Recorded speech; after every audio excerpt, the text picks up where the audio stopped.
अरकाए नमाज के सिलसिले में आपके दरमियान नियत, तकबीरतुल इहराम और क़याम के सिलसिले में जो अहम मसाइल थे वो बयान किए जा चुके हैं। लिहाजा आज उसके आगे के जो मसाइल हैं क़राअत, ज़िक्र, रुकू, सुजूद, इंशाअल्लाह कोशिश रहेगी कि सबको आज मुकम्मल कर दिया जाए ताकि थोड़ा सा जो है के बारे में बता देंगे।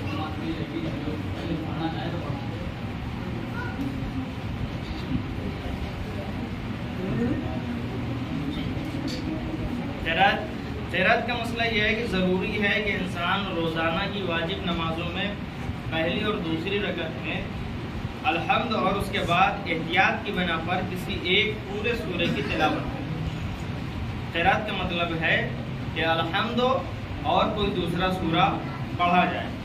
वो सूरे के जो दो मिलकर एक शुमार होते हैं उनकी तिलावत अगर करे तो दोनों सूरे पढ़े, यानी इस हिसाब से पहली रकत में 3 सूरे और दूसरी रकत में 3 सूरे हो जाएंगे।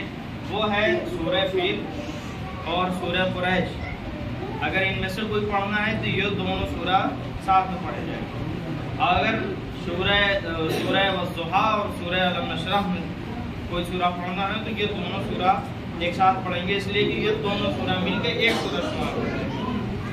अगर नमाज का वक्त तंग हो या इंसान किसी मजबूरी की वजह से सूरा ना पढ़ सकता हो, यानी अलहम्द के बाद जो पढ़ रहा है, मसलन उसे खौफ हो कि अगर सूरा पढ़ेगा तो चोर या दरिंदा या कोई और चीज़ उसे नुकसान पहुंचाएगी या उसे ज़रूरी काम हो, तो अगर वो चाहे तो सूरा ना पढ़े, लेकिन बल्कि वक्त तंग होने की सूरत में और खौफ की बात हालतों में ज़रूरी है कि वो सूरा ना पढ़े, सिर्फ अलहम्द पढ़ ले। यानी मगरिब की नमाज़ पढ़नी है या मिसाल के तौर पर सुबह की नमाज़ पढ़नी है, 1 मिनट वक्त बचा है, तो ऐसी सूरत में आपको अख्तियार है आप अलहम्द पढ़ें, बाकी दूसरा सूरा इन्ना अतैना या सूरत कुल हुवल्लाह जो दूसरे रकअत में पढ़ा जाता है वो ना पढ़ें, बल्कि आप अलहम्द के बाद डायरेक्ट रुकू और सजदा करके अपनी नमाज तमाम कर लें ताकि नमाज वक्त के अंदर ख़त्म हो जाए। इसलिए कि नमाज के लिए जो वारिद हुआ है ला सलात इल्ला बिफ़ातिहतिल किताब, नमाज है ही नहीं कि जब तक उसमें सूरह अलहम्द ना पढ़ी जाए।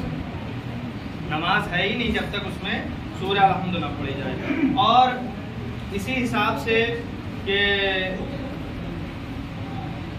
कोई शख्स अगर सूरा भूल जाए या अलहम्द भूल जाए और रुकू में पहुंच जाए और बाद में उसे याद आए, मसला नंबर 990, अगर कोई शख्स अलहम्द और सूरा या इनसे किसी एक का पढ़ना भूल जाए इनमें से और रुकू में जाने के बाद उसे याद आए तो उसकी नमाज सही है। अलहम्द भूल गया या इन्ना अतैना पढ़ना भूल गया और क़याम करके रुकू में चला गया और रुकू में जाने के बाद उसको याद आ रहा है, तो अब उसकी परवाह नहीं करनी है, बल्कि उसकी नमाज सही है। उसको अपनी आगे की नमाज को देखना, ऐसा नहीं कि आप नमाज तोड़ के फिर से दोबारा से नमाज शुरू करें। किसी आदमी की क़राअत अगर सही हो, यानी वो तमाम हरूफ को सही तरीके से अदा कर सकता हो और क़वायद तजवीद का ख्याल रखता हो, उसको मालूम है कि कौन सा हर्फ कहाँ से अदा होगा, किसको कितना खींचा जाएगा, कितना नहीं खींचा जाएगा, तो उसकी नमाज किसी ऐसे इमाम के पीछे बातिल है कि जिसकी क़राअत सही ना हो।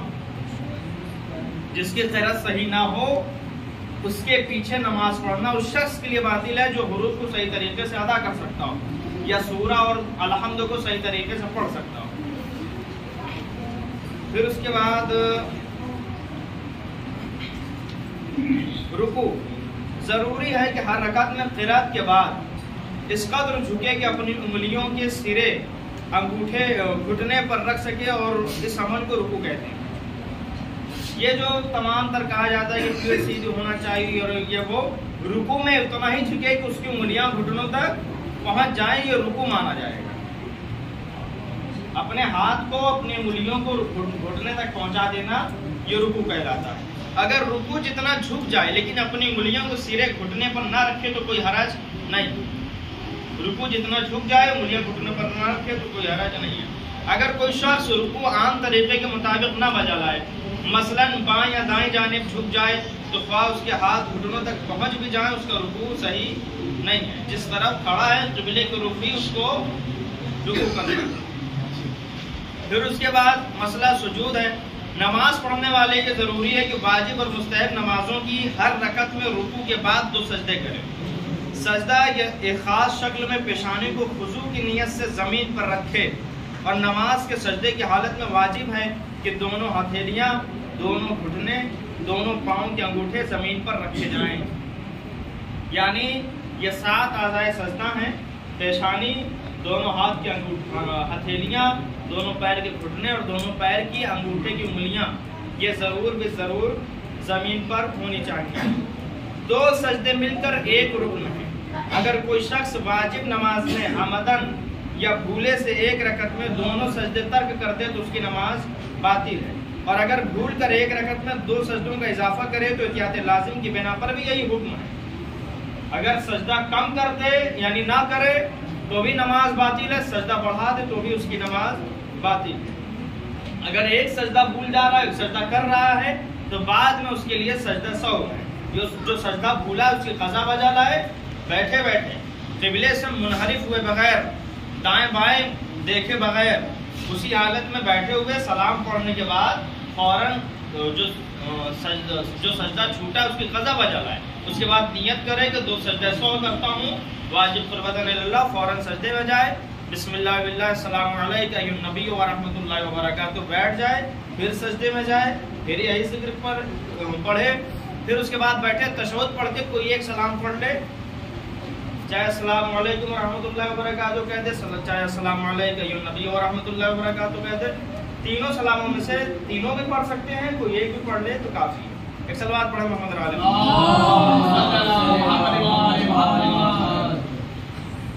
आज की जो खास अमाल है, अमाल तो उसी तरीके से होगा कि जैसे आपने बाकी की शबों में किए, लेकिन मुस्तहब है कि आज की रात 100 रकत नमाज पढ़ी जाए, जिसका तरीका है कि 2-2 रकत करके नमाज अदा की जाए।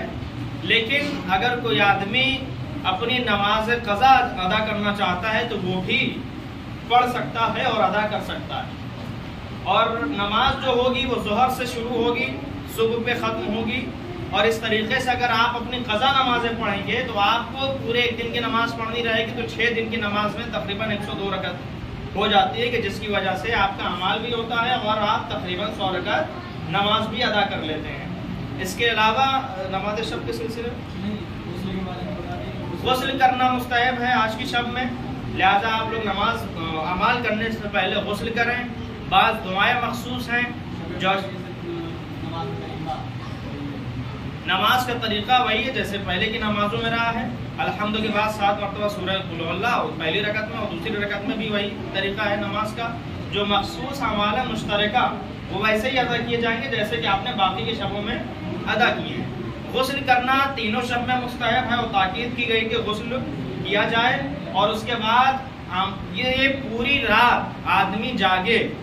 अक्सर तो ऐसा होता है कि बाकी दिनों में जाग रहा है, जब जगना है जब ही नहीं जग रहा है, सो रहा है। 1000 मरतबा सूरह इन्ना अंज़लना पढ़े, नहीं पढ़ सकता जितना हो सकता है उतना पढ़े, ज़्यादा से ज़्यादा इस्तिग़फ़ार करे, मोहम्मद और आले मोहम्मद पर सलवात पढ़े, अपने गुनाहों की माफ़ी मांगे, दुआए जौशन कबीर पढ़े, दुआए जौशन सग़ीर पढ़े, सूरह अनकबूत पढ़े, सूरह हामीम दुखान पढ़े, और भी बात सूरह जो मखसूस हैं आज के दिन के उन सूरों को पढ़े, और दुआए कुमैल वगैरह जो सारी दुआएं हैं इन दुआओं को भी पढ़े। परवरदिगार आलम की बारगाह में खुसूसी लौ अपने आप से लगाए, अपने तमाम गुज़िश्ता गुनाहों की माफ़ी मांगे और आइंदा गुनाहों को ना करने का अहद करें कि जो हमसे गलतियां और ख़ताएं हो गई हैं उनको हम अंजाम नहीं देंगे। इस चीज़ को कहते हैं तौबा। इस्तिग़फ़ार के माने हैं कि अपने गुनाहों का माफ़ी करना, माफ़ी मांगना, और तौबा के माने हैं कि अब दोबारा पलट के गुनाहों की तरफ नहीं जाएंगे, अब मैं तेरी बारगाह में आ गया हूँ, वह अतूबु इलैक, तेरे पास आ गया हूँ, अब दोबारा गुनाहों की तरफ पलट कर नहीं जाऊंगा, मेरे गुनाहों को बख्श दे, अब मैं तेरी हुजूर में रहूंगा, तेरी बारगाह में रहूंगा। सलवात पढ़े मोहम्मद।